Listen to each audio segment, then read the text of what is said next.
Welcome to Business and Life Advice with Ataande Advisors, where we provide free consultations on entrepreneurship, leadership, and career development. I'm a four-time entrepreneur, attorney, adjunct professor, and angel investor. And in the last 4 years, I've read over 700 books on business, leadership, and self-development. I currently own and operate two companies, both in the services industry. If you're interested in a free consultation on entrepreneurship, leadership, or self-development, click the link below and register. In this episode, we have a therapist and owner of a private practice in New Jersey coming on with her business to talk to us about or ask us questions about business, leadership, and self development. Jasmine, can you please introduce yourself, your business, and your goals? Hi, thanks for having me at Achumboro. My name is Jasmine Santiago Ataande. I am the CEO and founder of Therapy for the Culture. I come to you from New Jersey. I have a virtual private practice serving Black, Indigenous people of color, including Latino, Latina, and Latinx folks.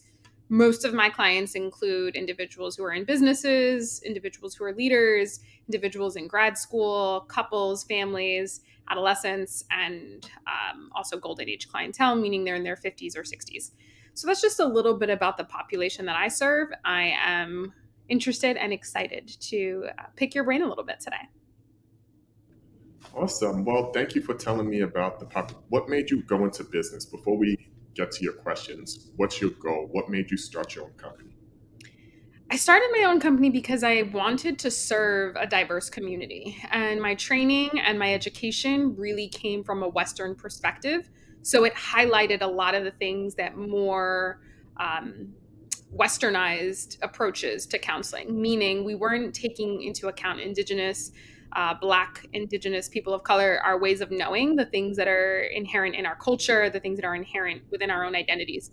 So I saw that gap. I saw that that wasn't really present. And the way I wanted to address that was to provide services for people who look like us, for people who can be a little bit more of that insider, as opposed to what history has shown us is there's a lot of mistrust in the community when it comes to therapy, especially, and when it comes to healthcare. So I really wanted to provide services and quality care with culture at the focus of that.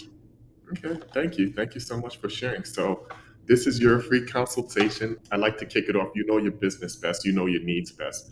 What is your first question you'd like to ask? This is a bit loaded, but I promise you they touch on all of the three things you said I was here for. So, just for a bit of context, I am currently really focused on trying to work on the business and not be in the business. And so I've been really blessed and humbled to have a lot of referrals come from clients. And then I just have people who are interested in working with me because of some of the work, leadership, and research I do in the field of counseling.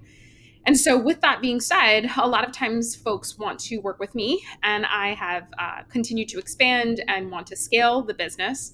So, I have other providers who are available. However, I want to talk a little bit about the expertise, the leadership, and the self development. So, I've worked really hard to develop myself into this position where people can be trustworthy and can look at me and see the credential and the abilities that I have due to my PhD, due to just the experience that I have. But I have another part is a passion that I have for serving and helping other clinicians develop.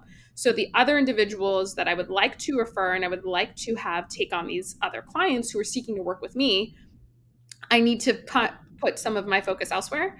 My question is, how would you recommend I develop these mini experts who are earlier in their careers, don't have as much experience just yet, and are really excited, really passionate, and I can pour into? How do I kind of one, highlight their value to the potential client, and two, in the background, continue to work with the clinicians so that they can develop a little bit more of that confidence, that expertise, the way people see me and want to work with me? Okay, that's a great question. I think I found a few other questions within the Mhm. you gave me, but let's start off with if I want to break it down into the simplest ways of how people learn. You look at people usually learn by first watching or reading. So that's the training they're getting in school that I'm watching you. Then they learn by doing things side by side or with quote unquote training wheels, right? So you're not just going to throw them into sessions. You're not just going to throw them into sessions by themselves. You typically want a controlled environment where you can help them, or you can just have them sit next to you as they do it, right? And then afterwards, eventually, you want to remove some of those training wheels or lower the assistance that you're giving them and see if they can do it by themselves. Now, I think the underlying question is, so actually, let me step back a bit. Are these people already, what's their level of expertise, you would say, right now, based on your company's? Criteria? Mhm. Yeah, so great question. To be a little bit more frank, I'm already doing the supervision and having them shadow me. However, these are master's level clinicians. Okay. So they've already had the experience of working in other spaces in internships or just even in their own education in school at the point where I could go and hire more seasoned individuals, but I really like to get into the training and the supporting of the ones that are just like maybe a year or two under their belt. So they're a little early on in their career. I would say I'm probably the um, part of that first year to second year experience. So they do have a little bit of that experiential gap. They are master's levels and they are very excited to have continuing education. So that's just a bit of context about the clinicians that I have and So, work with. okay, so thank you. So we have a principle, right, at our company, right? If the problem isn't well defined, it's hard to find the answer. So I would like you to state for me, you probably know it, but I haven't heard it. You say there's a gap. What exactly is the gap? What level or what you want them to be able to do? Because they already seem to be very credentialed, people with their masters, people with some experience. What what exactly is the gap or where do you want them? What's the level or the metric you want them to hit? I think it's credibility to clients. So clients don't necessarily know the difference between master's level or PhD levels. Sometimes they'll see it by way of like if it says Doctor, Santiago. A lot of times, what they're looking for is the approach, the style, and that is kind of a little bit more of like that marketing selling position that I'm in as the clinical director, and that I offer the consultations. So I think from my own understanding of like how to develop these clinicians, I want to start to think about how do I market them, but also how do I pour into them to help them elevate their own style. And I don't know if that gives you a more defined answer. Okay, I see that. I think that's very different question, and it's still I don't think it's clear enough because before you were saying I was interpreting you to say that it's about a talent gap. Now it seems you're talking about it's about marketing. Yeah, so the talent is there.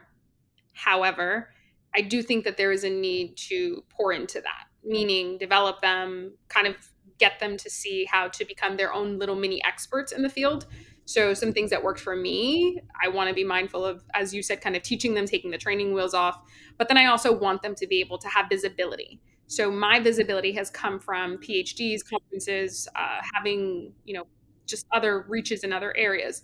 And so when it's coming from people who want to work with me and I want them to see the value of other clinicians instead of just coming to work with me, that's where I'm introducing the marketing piece because there is a bit of having to highlight their value and the other ways that these clinicians can serve them. May I interject for a bit? But Sure. you're saying different things right now. What's the focus? Before you're saying it's a training, now you're saying it's a market. What is the problem? What's the problem that you're trying to solve? Getting clients to see the value of other clinicians who are not me. Okay, why aren't they seeing the value of the other clinicians that aren't you? They are not as familiar with them. They were told about clients that work with me how amazing I am. So there's a little bit of priming. Okay. Thank you. Now I have a clearer picture. So your question is how to market. In my opinion, your question is how to market other people in your company and not just have people only looking to work with you. Is Sure. that correct? If I'm wrong, please let me know. No, I think we've drilled down. Okay. So my question would be around what's your messaging? Is your messaging just about you on how you're reaching out to clients? Is it mostly, hey, I'm a PhD, I have X amount of years of experience. This is all my background. Because if you're talking about you in your messaging, people are going to come to you because of, or come to your company looking to look at you. What I would suggest, and this is something that you're not the only person. A lot of entrepreneurs, especially the services field, they start off as the person doing the work and everybody learns about the work because the ones that do well, they learn about the work because furrows or they just see somebody doing a great job, so they want to work with that person. What you have to do, and what's the gap that a lot of people don't make, but it seems like you're already making it because you're hiring people. They don't know how to detach the messaging from, hey, this is about me. I'm very great and I'm very qualified, to, hey, we have a very qualified company that'll take care of you. And I think one of the best things you can do right now, we can dive deeper into this, but for a takeaway to go back when you're at your office or when you have your days that you're working on your business, is to do case studies, do evaluations. What are, you're in the private practice, you're in therapy, what are other private practices that have thriving? They have, let's say they have more than, how many people do you have on your team right now? 2 clinicians Okay. apart from myself. Other than yourself. So start looking, trying to find private practices that have, you don't want to go too far ahead of yourself. Start trying to find practice that have 15 clinicians, right? 10 to 15 clinicians.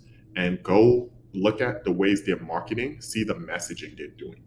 What is attracting people to this practice rather than this individual person? And see, okay, some maybe they are highlighting individual clinicians, or maybe they have a message about their company. This is how we do things. This is how we train our people. Even if somebody's missing, you could always see another person. That's the flexibility you have. So figure out what is the value proposition / the messaging they're giving out to the world. And I think that would be a good head start for you. Thank you. I've done some of that on my website, but I like how you're getting me to think about speaking towards the training that's happening, the way in which the team, the practice can serve them. And I think there's some other ways I can distribute that along other channels of my marketing. Okay. Yeah. And that's hard, right? That's hard. There's a lot of things you have to think about when you're kind of taking the spotlight off of you and putting it on the rest of the company. But in order, If I might interject, I really am curious what you would recommend to building these other clinicians. The idea is to continue to have more, but let's start where I'm at with 2, right? How do I get them to essentially go into leadership and build them as leaders in their own rights? what do you mean go into leadership? Um, Starting and seeking ways of taking on visibility, meaning like a small example would be even just finding ways to share their own knowledge, their own approaches. I have some ideas, but I'm curious if there's anything you would suggest I look into. Okay. Before you do that, I would suggest figuring out how you want to present your business as a whole, because what it seems like you want to do now is kind of the same thing you did for yourself, but do for the rest of the people on your team. You can get other problems with that because then people just want to come for this one other person, Hmm. right? There's additional problems with that. Hey, people, and then let's say the person leaves. What happens there? Do they get to take your clients? So this is the thing. If you want to change that spotlight and invest into highlighting somebody else, I can give you that strategy, but I also want you to know the drawbacks of it, because you can highlight somebody, build them up, and then they say, "Oh, you know what? I This happens with people all the time. Hey, I did it for myself. I made myself great. Now I'm going to go off, start my own thing because I have this big following." So that's something you want to think about with your strategy. That's why I'm really pushing it. Looking at other businesses that has built forfeit 10 to 15 practitioners and see how they do handling their messaging, right? But if you want to do that, you can. There's two ways. I'll say two ways to think about it. There's more than two ways, but let me give you two ways to think about it.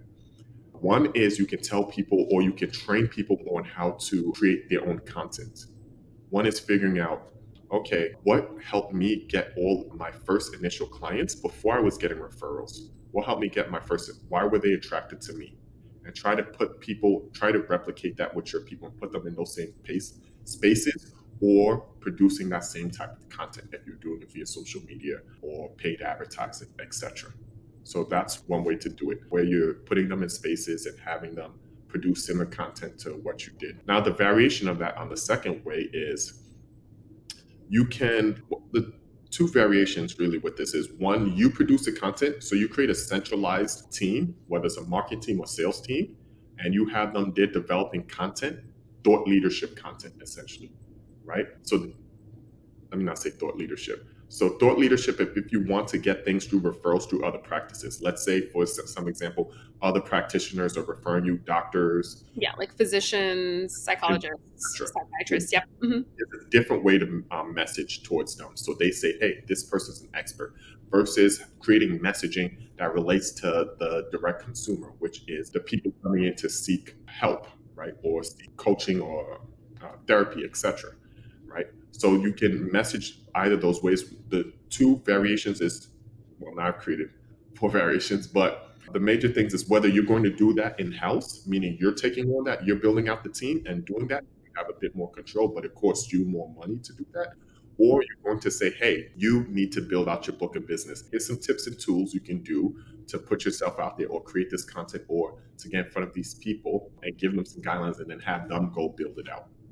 Helpful. I'm more of an in-house. I like to really kind of make sure quality is there. I also want to be really intentional on I want to build skills, not build people's businesses for them. So I appreciate the highlight of. No, it's my pleasure. There's other things, once you start figuring it out, there's other things to think about. As you get bigger, you don't have to worry as much about highlighting or spotlighting certain people. Instead, you have more control via your attorneys, processes you can set up. It's harder for them to go and create that system, right? Or other incentives you can put in place that make people want to stay within the company. So those are things that you can explore. If you want to do the spotlight, I would recommend doing it when you're a bit bigger, maybe even 25, 30. Then you can say, okay, now I'm okay with spotlighting certain people. Okay. Thank you. My pleasure. My pleasure. So, or is there anything else that you're going through or thinking about? I in the last few moments, I would like to know, kind of just like a quick fire rapid response. Self development. I mean, it's something that I really pride myself in being able to kind of pace myself to do while I'm working on the business and just have other roles. So, thoughts, ideas. If you yourself were to go and see a provider or seek help, what would really draw your attention? Okay, those are two different questions too. So, self development. Self development. What are you looking for? It doesn't have to be just particular to me. I'm curious with self development in general. So, what would you be looking for in a provider? What do you mean by provider? That's where because when you Therapist. so I wouldn't go. I personally, I'm not going to a therapist for self development. That's not what I'm doing. That's not what I'm asking.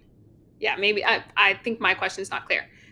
My own self development, seeking my own way of knowledge and building my own knowledge base. Okay. As a therapist, what Right. would you do?